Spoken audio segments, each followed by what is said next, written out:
This is Scott Spears, and I'd like to welcome you to another edition of Scott Spears Now. Today, you're in for a treat.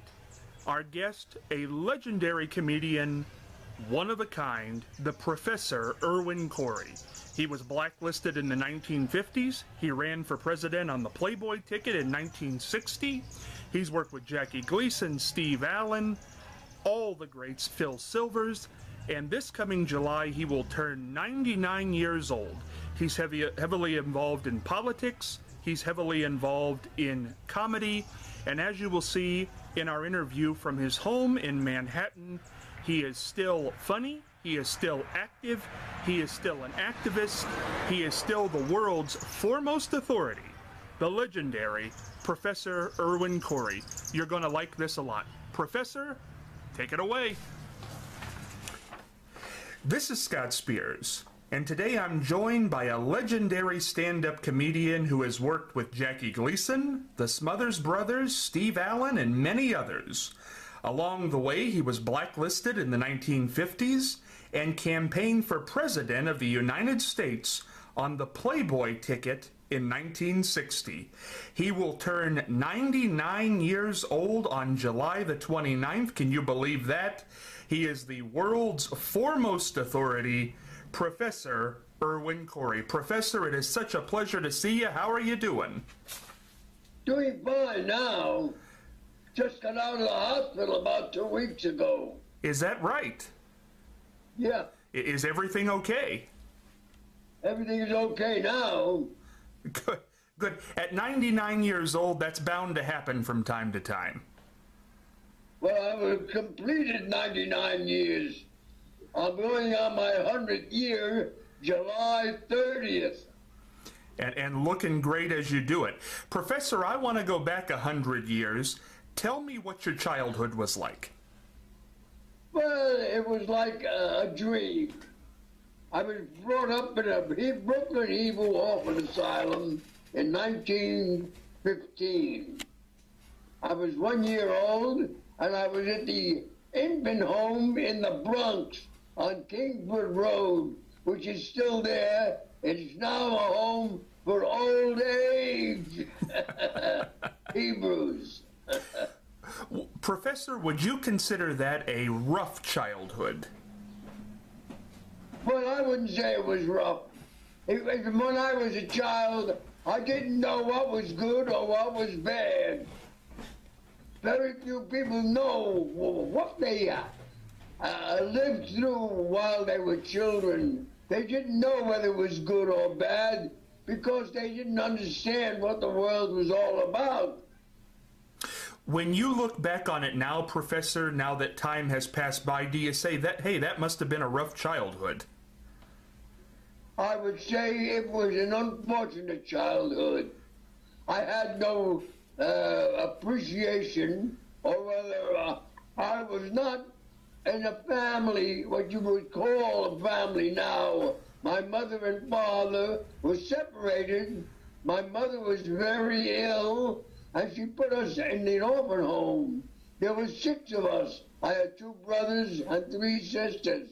My sister just passed away. She was 102 years old, and she was a ballet dancer at Radio City Music Hall, then known as the Roxy. My goodness, Professor, did your parents live to be an old age? Did I what? Did your parents live to an old age? Yes, my mother was 97. My father was 84. So, I had a sister that just passed away a couple of years ago. She was 99. And my other sister was 102 when she died last year. So the Corey family definitely has good genes. Yes. Yeah, if you call the genes good. Professor, how did you break into showbiz after that kind of difficult childhood? Well, I broke into the theatrical business as an adult in 1937. And in 1938, I was in a musical review called Pennsylvania, Pins and Needles, which was a show put on by the ILGWU, a trade union. When you broke in, would you say you were more of an actor than a comedian? I was originally, I worked with Burl Ives. We were raising money for the Republic of Spain and bringing milk to the children in Spain when they were attacked by Mussolini and Hitler, aiding Franco against the Republic of Spain. Professor, have you always been an activist? If you call that an activist, I was always an activist, yes. Where did the professor character come from? You broke in as an actor. When did you become the professor?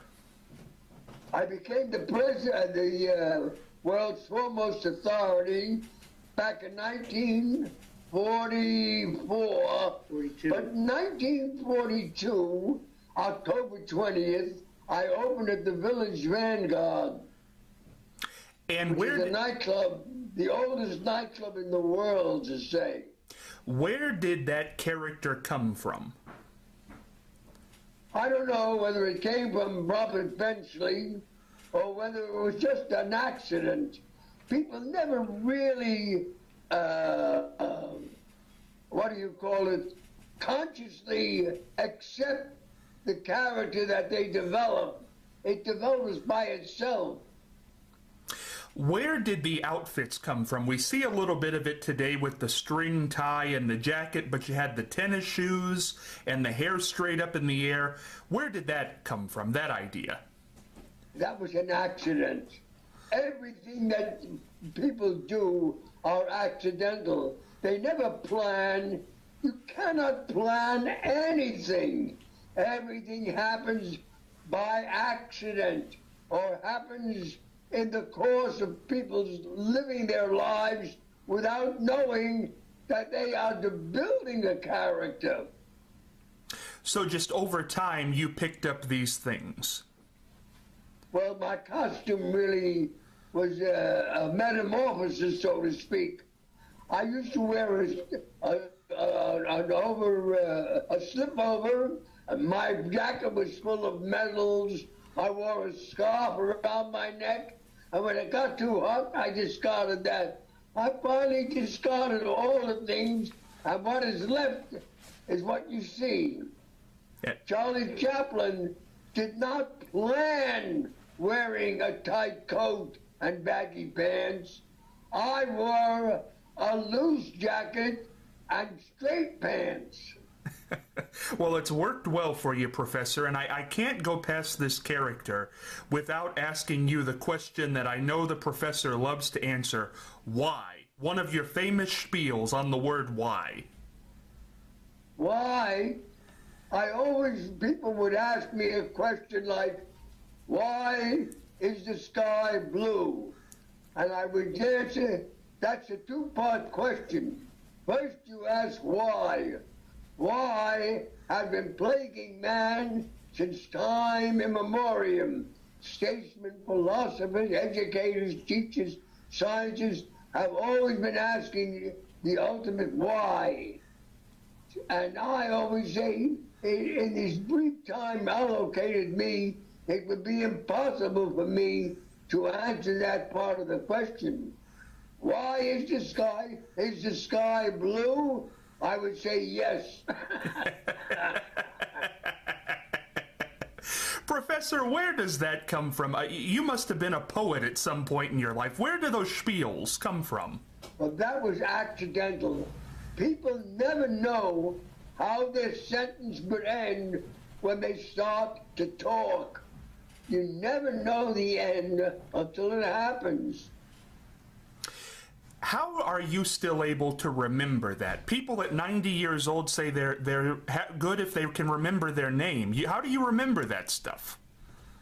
I don't know, but I remember things that happened many, many years ago. I had a friend who passed away when he was 17, and he wrote a poem because he had some trouble with his girlfriend.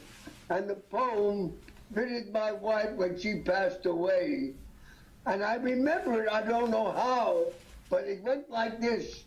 Only the loneliness and the thought of you remain. All other things have wasted, worn away.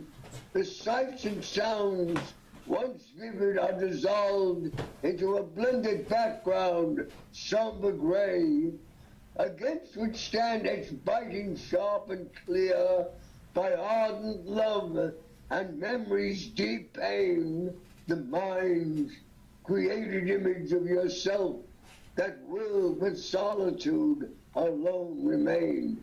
I remember this poem 76 years ago when it was written. That's not bad at all. Professor, I want to ask you about your World War II experience. The information I have, you were drafted, but you were discharged 6 months later. Why was that? Well, in the first place, I should not have been drafted into the Army because I was disabled to the sense I was blind in one eye. But the major that read the letter that Leonard Silman, who wrote it, I was in a play called New Faces of 1943, and the major says, there'll be no entertainment, we're at war now, and he pushed me through without me being examined by the doctor. And so you were discharged after you were there 6 months for that reason? I was discharged from the Army July 9th, 1943. It was written somewhere that you said you convinced a psychiatrist that you were homosexual. Was that just part of the joke? Yeah, it was part of, no, when I was interviewed the third time, they asked me about my sex life, and I said, I don't think it's any of your business. They discharged me as a homosexual. I never used the word I was a homosexual to them. They were the one that decided I was. I understand that. Professor, what would you consider to be your first big job where people passed you on the street and they said, that's Professor Irwin Corey? I don't think I was recognized right away. I was the first comedian comic, or the first comedian to work at the Village Vanguard. I followed a little group called the Reviewers with Adolph Green, Betty Comden, and Judy Holliday. They were at the Vanguard. They went from the Vanguard to the Rainbow Room at the Rockefeller Plaza. Would you say that was your first big job in show business? Yes, that was the Village Vanguard. I was there, and I was getting $40 a week. At that time, the average wage was $10 a week.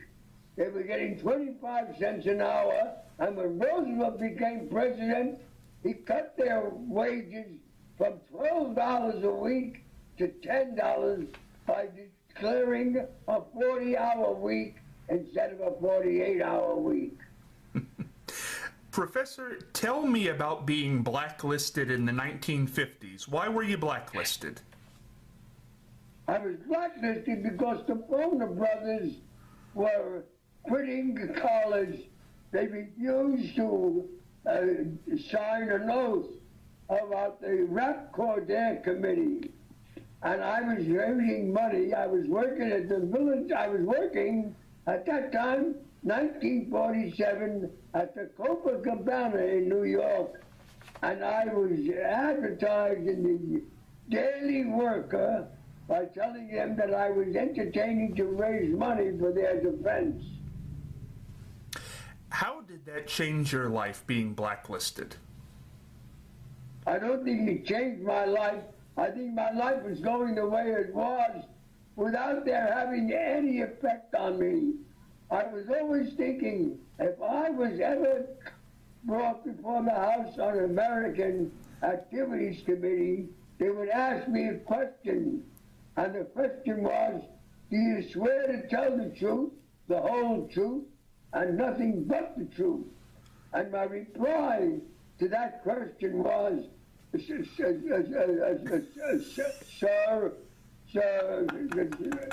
do you mind repeating the question? Professor, I was never called. you were never called. That's wonderful. Professor, in 1982, you appeared on the David Letterman show, and you were never asked back. Why was that? Well, at that time, I said to David, we got Grenada.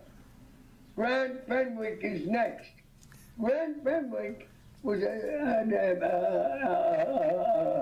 tertiary role in The Mouse That Roared with Peter Sellers. Grand Fenwick was an imaginary location. There was no such thing as Grand Fenwick. No. So David basically couldn't take a joke. Was that the idea? Not that he couldn't take a joke, but he cut me off. Instead of the 15 minutes that I was supposed to be on, he cut it in half and only 7 minutes, and he never brought me back. Mm. The reason that I got on the show was the original guests were canceled without letting them know, and in a hurry, they called me because I was quite near the studio, and they didn't have time to put me through security. Well, I think they got their money's worth that night. Professor, another big part of your career, in 1960, you ran for president on the Playboy ticket. How did that all come up? In Chicago, and what's his name again? Victor Lowndes was my campaign manager, and we raised 4,000 votes in Chicago alone as a write-in candidate. I lost the presidency by 200,000 votes. Kennedy beat me. How did it come about that you were going to run? How was it about what? How did it come about that you would make that run for president? Well, I was running. We were advertising Playboy Club at that time. It was a new organization, and it gave the Playboy big publicity. Were you ever at all, you got a lot of votes, were you at ever all serious about that run, even though it was a publicity stunt? I wasn't serious about anything, really. It's just everything happens because it happens. It's like you don't know the end of a sentence. You don't know how your life develops as it goes. You never can plan. The only thing you can plan is, I think, is if you have a child, you plan for their education. But you don't plan a thing that happens by accident. You know, here's something that was kind of interesting, Professor. In 2011, you were kind of thrust back into the national spotlight when you were seen on the streets of New York asking for money. Why were you doing that? I was raising money to buy milk for the children of Cuba. The United States was at war with Cuba for 40 years. Sanctions against a country is an act of war. Why do you think to this day, we don't have a great relationship with Cuba? Why is that? Why do we have that? We wanted Cuba. Orson Welles was in a movie called Citizen Kane, where he tells his people, you supply the pictures in Cuba and I'll supply the war. Mm. Professor, you met Fidel Castro, did you not? Yes. What is he like? Fidel Castro, by the way, happens to be Jewish. His mother was Jewish, and his name was Fidel Castro Ruz, R-U-Z, which is a Sephardic Jewish name. And we know that Robert De Niro is Jewish. His mother was Jewish. Sylvester Stallone is Jewish. His mother was Jewish. Elvis Presley was Jewish. His mother was Jewish. Even Jesus Christ was Jewish. Professor, what is Fidel Castro like as a person? He was a gentleman. In fact, people like Errol Flynn, Jack Paul, there were a lot of very famous people that helped Castro. They didn't like Batista, so they voted and helped Castro. You know, Professor, something interesting that happened in 2011 when you were on the street asking for that money is one of the big talk show hosts, Rush Limbaugh, commented on you on his program when that whole thing was going on.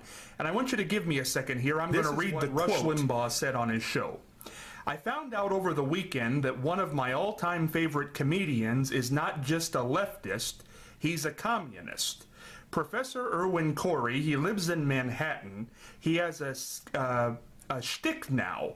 He pretends to be homeless and he panhandles. He hits people up in their cars for a donation for a children's charity in Cuba. So I'm doing show prep yesterday. I read this, and it's not just a leftist. That would be enough. He's a full-fledged communist, and that's Rush Limbaugh. When you hear that, what do you think, Professor Corey? Well, Rush Limbaugh was misinformed. I was never a communist. In fact, the Communist Party blackballed me. They would not let me join the organization. They said I was an anarchist. Now, why is that, Professor Corey? Well, maybe I still am an anarchist. I don't believe in government. The Indians lived in this continent for 12,000 years and had no government. They had no kitchen, they had no bedroom, they slept in their teepees. So at this point in time, you are for no government. I don't believe there should be a government. Anarchism is like the human body. They have various lungs. They have the heart, the liver, the kidneys, the lungs, and they don't compete. They support each other. What do you make of Rush Limbaugh in general and his popularity? Well, his popularity is based on the fact that the people in this world do not understand communism. There are two types of systems. There's one system where a man produces 500 yachts and he only sells 250. Another system, 1,000,000 babies are born, you only make 1,000,000 pair of booties. You only make what you need. I think that's very well put, Professor. I think a lot of people should heed those words. You've worked with so many famous comedians. I want to throw a few out at you, Professor, and you tell me your memories of them. First one, Jackie Gleason. I worked with Jackie Gleason. I did 5 episodes of It Pays to Be Ignorant. I worked on the Jackie Gleason show with, what's her name, the one that was killed, a very famous actress, a woman, I forget her name, and Crazy Guggenheim. Was Jackie a nice... Yeah, go ahead. Yes. Jackie was a nice man, a devout Catholic. He would not marry until the Pope okayed a system of divorce. Tell us about Steve Allen. Steve Allen was marvelous to work with. He was kicked off of television because he said there was no war in Vietnam. The United States would supply the South Vietnamese with weapons, and at night, the South Vietnamese would give the weapons to the North Vietnam.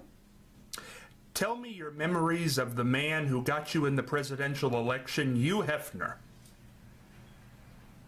Hugh Hefner. I asked Hugh Hefner, I wanted to borrow some money from him. He says, I never lend money to friends. I said, you dirty son of a bitch, you dirty bastard. I'm your enemy. Will you lend me any money? Professor, I want to come back here. In a month and a half, you turn 99 years old, as we talked about.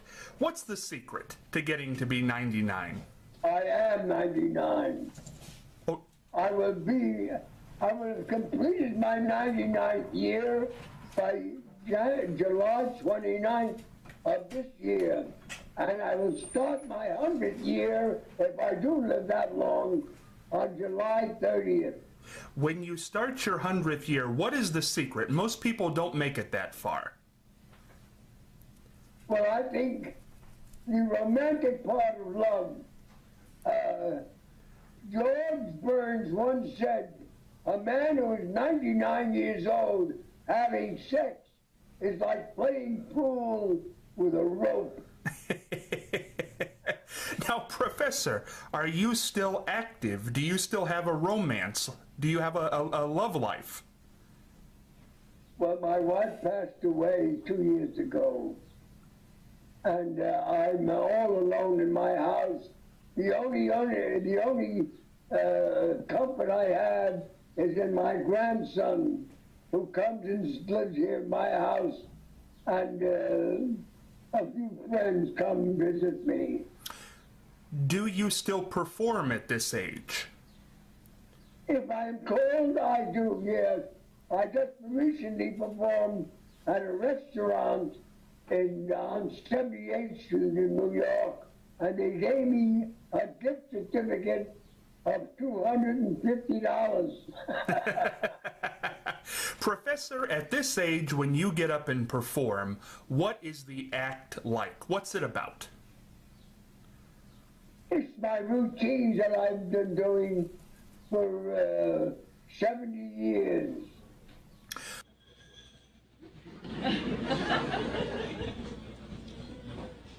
However,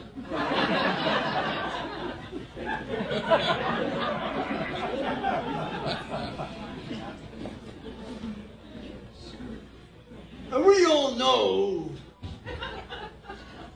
that protocol takes precedence over procedure. This parliamentary point of order, based on the state of inertia developing a centrifugal force, which is used as a catalyst rather than a catalytic agent, which hastens a chain reaction and remains the same in the condition prior to its inception. This pivot or focal point, which is used as a tangent in that symphony of thought, in the development of ideas, based on the ideology that the computation assumed proportions where we look to that arrived at by a hypothetical alternative, rather than to accept the dullness of dreary reality, so that we can ultimately give vent to our spleen, so that the bile is secreted through the pancreas. This, however, does not negate the necessity where we must be cognizant of the arid areas and regions beyond our control, and set upon that oasis, look to our party's platform, rest on our record, and feel secure with the knowledge that salvation is its own reward. Now, many of you people say, what the hell is he talking about? I'm only repeating the solution that Bush has given us to solve a situation which is comprehensive and therefore didactable to the characteristics of the character, making it almost impossible for them. What was the question? Would you ever give it up? Would you ever retire? People never retire. They are just not called to work. At this this age, Professor, for people watching this who maybe want to see you in Chicago or Ohio or Los Angeles, would you travel at this age to perform? I think I would. In fact, I might be going to Chicago this year at some other time before the winter sets in. Well, if you come, Professor, we have to meet up in person if you do. I'll be at the Plum Theater. I would love to come see that. Professor, some other questions. Being in your 100th year, about to enter that, physically, what does it feel like? Well, I'll tell you, I'm like a part of an invalid. I sleep most of the day, and it's very difficult for me to walk around. I have what is known as a walker, which the Veterans Administration supplies me with. When you get up and perform, do you sit? How does that work? I stand up. I can stand up. Professor, when you look back at your career, which spans back to the 1930s, what do you consider the highlight? The highlight? Yes. Was in Chicago in 1946. The headlines in the art section of the Chicago Tribune says, Irwin Corey tops Empire Room's greatest review. What is your greatest regret in life? My greatest regret? Yes. Was that I outlived my wife. Professor, I don't want to become too maudlin about that, but you were married for over 70 years. How hard is that? I got married. I was married in 1940. How hard is that to lose your wife of 70 years? Well, half the time I was on the road, and my wife stayed home taking care of my children. My daughter was murdered by her husband. Greed is a motive for murder, and he was a dirty, filthy Zionist pig. Professor, I can't think of anything worse than losing a child, and to lose it to murder. How do you get through that? I don't know. I really don't know. But you've made it through. I unfortunately have managed to survive. Professor, one of the sad realities about living to 100 years old is you do outlive your wife, you outlive some kids, you outlive your friends. What kind of toll does that take on a human being? I don't know, but I read in the newspaper a couple of months ago where people that are alive today can live to be 1,000 years. I'm still looking for an article. I want to get in touch with that guy. If you live 1,000 years and have friends, it's a lot of fun. But if you have no friends, it's miserable. Professor, after talking with you, I can tell you're a great performer, still love to perform. Would you say performing is your lifeblood and maybe what got you through a lot of traumatic experiences? I imagine that happens. I think... I imagine that. I worked with many, many comedians, with Mort Saul, with Jonathan Winters, with Shelley Berman. Shelley Berman is a stupid, ignorant, monopolizing, goddamn psychopath. I told the joke. The joke that I said was, a bum approaches a very wealthy woman and says, Madam, I'm broke. Can I borrow a buck? This wealthy woman looks at the bum and says, neither a borrower nor lender be. Shakespeare. The bum looks up at this wealthy woman and says, fuck you, Tennessee Williams. That's brilliant. Professor, I want to get back to the career. We talked about the highlight. What would you consider the low point? When did you just not like what you were doing? I never disliked it. Always had a good time. Yeah. What is... Fortunately, Yeah. I had a very, very good life. I was hired in Chicago for 4 weeks in 1946. The engagement lasts for 16 weeks.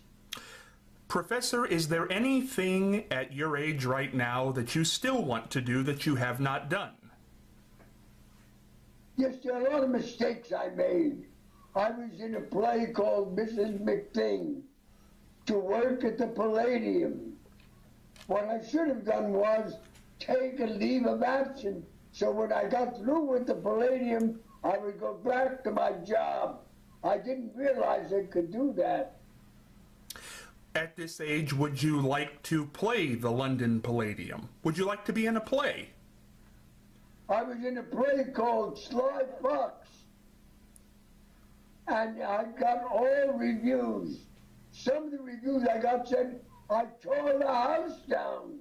I had 5 lines in the play, and every newspaper recognized the fact that I stole the scene that I was in. I can believe that, Professor. Is there anything you still want to do career-wise? Is there a movie or a role or a city you still want to play? Something you want to do? Yeah, I'd like to work in the movies. I did 9 movies. And they're all... I did Car Wash, It Pays You, How to Commit Marriage, Crackers, with, what's his name again? Donald Sutherland. I did I'm Not Rappaport with Walter Matthau. I did, you name the films I've done. You've done some wonderful films, Professor. I want to... Was there a favorite bit, a favorite comedy bit in your stand-up act that was just the one you loved to perform better than the other ones? Well, the one was Sly Fox, where I worked with Jackie Gleason, and it was called Sly Fox. I played the part as Crouch, and everyone said it's great. In fact, Zoe Caldwell directed a play called Midsummer's Night Dream, and I played a part and stole that show. Another one was Hamlet. I played the gravedigger, and the review said, we understand why Shakespeare called the gravedigger a clown. Exactly. Professor, when you do your comedy act, your stand-up act, like the why bit you did earlier on, do you have a favorite bit, a favorite monologue that you do? Yes, my favorite monologue was the one where I did a travesty on Shakespearean plays. Could you give us a little bit of that right now? Well, I was in a play called Midsummer's Night Dream, where was it Midsummer's Night Dream? No, it was Kiss Me Kate. That was The Taming of the Shrew, where I have a line where I say, my God, I am a lord, and not a tinker like Christopher Sly. And one night I said, my God, I am a lord, and not a stinker like Christopher Sly. Do you have a favorite joke that you tell in your act, Professor? The favorite joke, and I say, you can get more with a kind word and a gun than with just a kind word. Professor, before we wrap this up, and this has been a lot of fun for me, I want to talk a little bit about current events, because I know you stay very aware and have big opinions. What's your opinion on the gun control debate that's going on now? Should we have gun control in this country? What we should not have it controlled, we should have it eliminated. Stop making them. Put a ban on manufacturing gun weapons. What about gay marriage? Your thoughts on that? Marriage, although I myself was married for over 70 years, marriage is like a three-ring circus. There's the engagement ring, the wedding ring, and then the suffering. So should homosexuals be allowed to marry? Not only should they be allowed to marry, but there is no reason for marriage. The only reason they get married is they can get Social Security for their old age. National health care, Obamacare. What are your thoughts on that, Professor? Well, I'll tell you something. Johnson, as president, destroyed Social Security by making it revenue instead of a separate, independent issue. Social Security money is not revenue. It's payment for old age security. Are you a 40% of revenue last year was Social Security money. Professor, a lot of people who get to be your age have money trouble. Are you financially okay? Well, I get Social Security and pension from my unions. That's great to hear. What are your thoughts on health care, national health care? The only country in the world that has no appropriation for health. In Europe, it's free. My grandson's father died in Paris. His rent was paid by this government, hospital care paid by the government, all his bills were paid by the government. Complete health care in all European countries.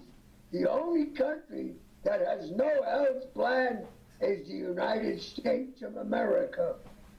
There was never an American Revolution. It was a rebellion, which is much different than a revolution. A rebellion is started by the rich, a revolution started by the poor. Give me your thoughts on President Obama. Obama has Alzheimer's disease. He forgot all the promises he made during the campaign.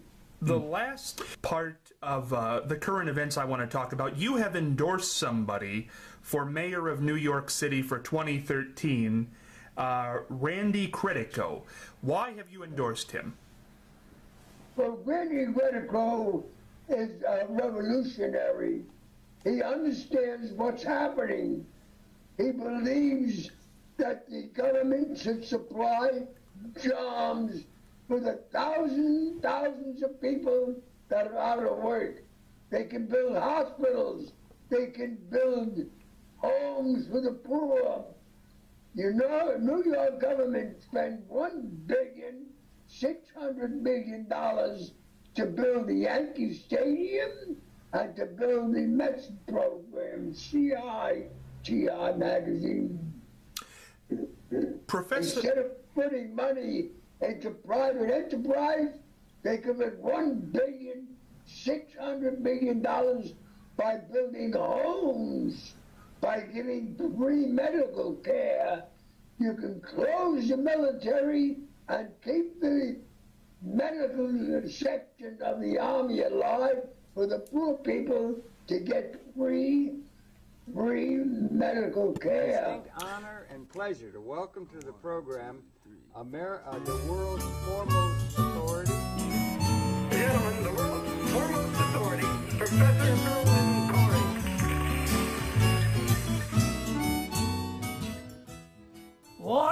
Are you voting for Randy Credico? But why?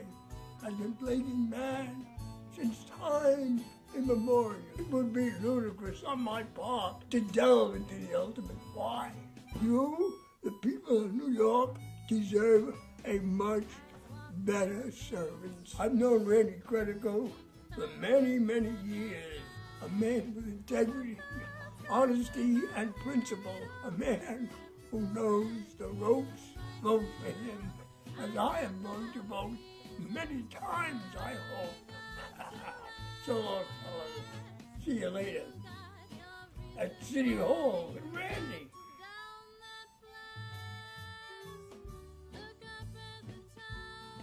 Do I endorse Randy Credico? Why, certainly. Everybody should. Professor, we recently had Jimmy McMillan on the show. He's a candidate for the city of New York mayor for the Rent is Too Damn High party. What are your thoughts on him? Are you aware of him? Well, I'm not aware of him. My interest goes with Randy Credico, is also running for mayor. I understand. Before we move away from the current events, Professor, I want to get back to Obama. You said that he was killing people in other countries.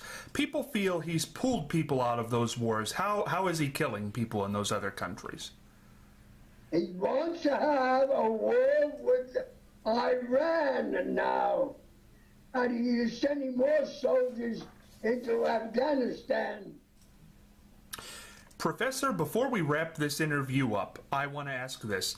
Not that you're leaving anytime soon, because I don't think you are, but 100 years from now, when people look back on your career, how would you like them to remember you? They would like to remember that I gave a lot of money to give milk to the children of Cuba. Medicine. Medicine to the children of Cuba? I gave $40,000 of my own money to build medical care for the children of Cuba. We raised $375,000 worth of medicine. Why is that so important to you? Well, maybe I am an iconoclast. Maybe I do these things because with me it's a natural flow. It wasn't thought out. It just happens. Professor, before we leave, one thing just popped in my mind. I know there's some videos of you on the internet smoking marijuana. They recently legalized it in 2 states. Do you still do that? I don't smoke marijuana anymore. I drink it. And on that note, Professor Irwin Corey, you are truly a legendary comedian, a legendary guy, and a delight to have on this program. And I hope you come back often because you've been a great guest, and I hope you've enjoyed this. Thank you very much. Happy birthday. And remember, as Joachim Ben Zakkai once said, remember, wherever you go, there you are. Take care, Professor, and happy birthday. Thank you very much. I certainly hope you've enjoyed our interview with Professor Irwin Corey. At 99 years old, I think we're going to have the professor a few more years, and if they can figure out a way to help somebody live to 1,000, I think the professor may be one of the first people to do that, because as you can see, at age 99, he's still kicking and kicking strong and as funny as ever. Big laughs with that interview. Coming up next, our regular segment on the show, How to Get Free Money with Mr. Question Mark himself, Matthew Lesko. Could you believe this? Irwin Corey, Matthew Lesko. What a marquee. Here's Matthew Lesko. Hi, okay, this is the first mom I want to introduce you to. Okay, this is Sarah Farley, and she's the president of her own business now called Baby Bindle. Yeah, and she never did anything like this before in her life, you know. And I interviewed her about how she thought of this idea, how she got the money, and to tell you how successful she is at doing all this now. So watch this video. Hi, Matthew. I'm Sandra Frawley, and I am the president of Baby Bindle, and I invented the seat pack, which is a diaper bag that attaches to the handle of an infant car seat. I have two children. My son was born in 2004, and then my second child, my daughter, she was born in 2009, and about a month or so after she was born, I was running errands, and moms usually run errands when their children are sleeping in the infant carrier seat. And so I was doing that. I was struggling with the big diaper bag. I was struggling with the coat, and trying to keep hold of my keys, my son's hands, and it was just too much. And I said, there has to be something out there that will make my life easier. And I went online, and I didn't really find anything, because I said, all I need is something that will attach to this car seat, and I don't have to carry anything else. And there wasn't anything, so I kind of dusted off my sewing machine and made myself a prototype. A friend of mine had entered a competition, and I said, hey, why not? And it actually happened to be the Huggies Mom Inspired Grant Program. It was their first time last year, so it was actually an inaugural winner. And I entered it in June, and I got a phone call from Huggies that I had won in July. So wow, in 1 month you knew you won, huh? Wow. And what was the award you got? I got $15,000. After that, we actually met in Wisconsin with all the winners and people from Kimberly-Clark. We just got all together, had a big dinner, and they welcomed us into the program. And there are no strings attached. They give you the money, and they help you out. If you need help, they are a phone call away. And it's a huge validation, and it gave me such a confidence booster. It's just changed my life. It was a new idea January of last year. In January of this year, I'm actually in 8 stores and 1 online store in Iceland. What? In Iceland? The Huggies are very supportive as well. They have opened their arms. If we need any help with packaging or anything, they will give us, find us a mentor at Kimberly-Clark to do so. Really? So they don't just give you the money and send you off. They do support you in many ways.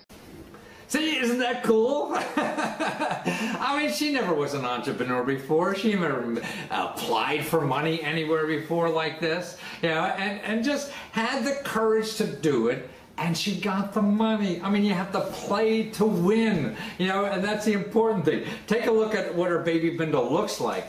Here's a picture of it. You see, it's the black circle thing on the outside. It's just something to attach to the handle, and to put all your diaper stuff in, clean or otherwise, so you don't have to carry things in 2 hands. See, it's a simple idea. But she's helping not only herself by having a business, but all the other people who think that this is a great idea. And see, getting hooked up with this, grant for small business, I mean, they're helping her every step of the way. She has, an affiliate of all these other people who got money to start a business, and they're like her, moms at home starting businesses for support. And Huggies itself is helping her because they take their experts, their marketing experts, their packaging experts, any kind of help she needs. She doesn't have to hire some consultant. She gets it free. And so you could just go to their website because they're new, it's in the next couple of months you could apply. And you could apply for the $15,000 because they give out like a dozen of these winners every year. And you could copy the application right online. There's samples application filled out. So it's not, some big, it's not like filling out a NASA grant or something like that. It's all right there. What do you have to lose? So it's going to take you a half hour, an hour, maybe 2 hours, maybe 3 hours. What the heck? What'd you do for the last 3 hours? So here's 3 hours or maybe 20 minutes. I don't know how long it's going to take. It depends on you, how much you thought this through, to do this, that you could maybe get $15,000 and all this professional expertise and start a whole new life. It doesn't cost you a nickel. And even if you lose, you're going to learn so much by doing that. You know, that's the important thing. You lose by every failure. So you're really just practicing. If you haven't done this before, what the hell? We all are afraid of losing or whatever, or failing. No, just fill out that application. And like right on their site, you know, they have copies of successful applications. Now, another thing you should be aware of, here, look at this. This is the Small Business Development Center. Now, you go to asdbc-us.org, okay? Go to that website if you need help. You will find, you put in your zip code, and it'll give you a local office of experts who get grants to help you fill out that application for free.